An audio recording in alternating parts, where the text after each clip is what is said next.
Hello बच्चों, नमस्ते। आप कैसे हैं? मैं आशा करती हूँ कि आप बहुत अच्छे से होंगे और स्वस्थ होंगे और आप अपनी बोर्ड परीक्षा की तैयारी बहुत अच्छे से कर रहे होंगे। बच्चों, आज हम आपको पढ़ाएंगे वाच्य। वाच्य क्या होता है? वाच्य होता है बोलने का विषय। प्रत्येक वाक्य में कोई ना कोई क्रिया होती है और क्रिया का मुख्य विषय कहीं कर्ता होता है, कहीं कर्म, कहीं भाव। तो वाच्य जो होते हैं, वाच्य की परिभाषा ये होती है कि कर्ता का मुख्य विषय, कर्ता, कर्म या भाव होता है, वही वाच्य होता है। वाच्य दो प्रकार के होते हैं, अकर्थवाच्य और तर्थवाच्य और अर्थवाच्य। अर्थवाच्य में क्रिया का जो मुख्य विषय होता है वो कर्ता होता है। जैसे बच्चे हॉकी खेलते हैं, ये कर्ता कौन है? बच्चे हैं। तो क्रिया का मुख्य विषय क्या है? कर्ता है, इसलिए यहाँ कौन सा वाच्य हो गया? अर्थवाच्य हो गया। बच्चों, इस वाक्य में मुख्य बात ये है कि इस वाक्य में सकारात्मक और नकारात्मक दोनों प्रकार की क्रियाएं वाले वाच्य होते हैं।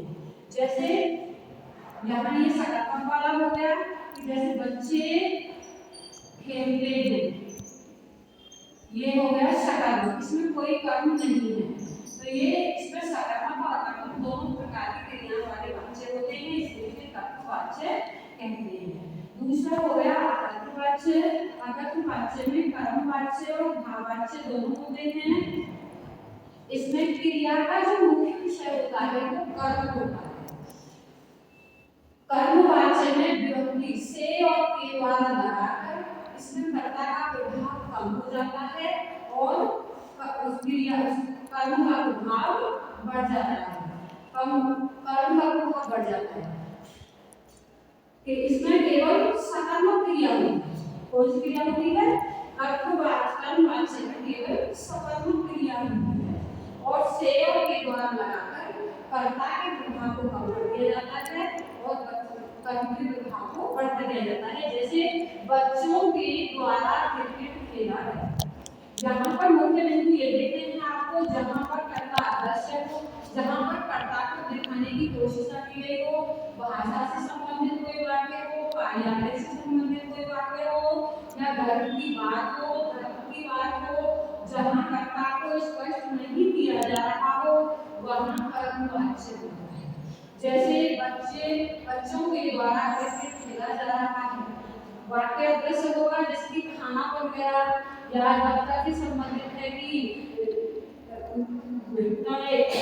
कार्यालय को बंद कर दिया गया, या हो गया ये भाववाच्य। भाववाच्य में क्रिया का मुख्य विषय क्या होता है? ना तो कर्ता होता है ना कर्म होता है, इसका मुख्य विषय होता है क्रिया का मुख्य विषय है भाव। इस वाक्य में केवल अकर्मक क्रिया होती है। जिस क्रिया में कोई कर्म नहीं होता है वो अकर्मक क्रिया होती है, इसमें केवल अकर्मक क्रिया वाले वाच्य होते हैं। अन्य पुरुष होता है, पुल्लिंग होता है और वाच्य में असमर्थता व्यक्त की जाती है और इसमें जो क्रिया का जो भावात्मक रूप होता है वो लिखा जाता है। जैसे पढ़ मूल रूप हो गया, इसका हो गया पढ़ा। जैसे उससे नहीं पढ़ा जाता है, उससे नहीं चला जाता है। तो आशा करती हूँ कि आपको बहुत अच्छे से ये वाच्य समझ आ गया होगा। वाच्य दो प्रकार के होते हैं, कर्ता और अकर्ता होते हैं। कर्ता वाच्य में केवल सकारात्मक क्रिया होती है, कर्मवाच्य में अकर्मक और सकारात्मक दोनों होती हैं। कर्मवाच्य में केवल सकारात्मक क्रिया होती है और भाववाच्य में केवल सकारात्मक क्रिया होती है। तो इतना ध्यान रखना है, बहुत अच्छे से पढ़ना है।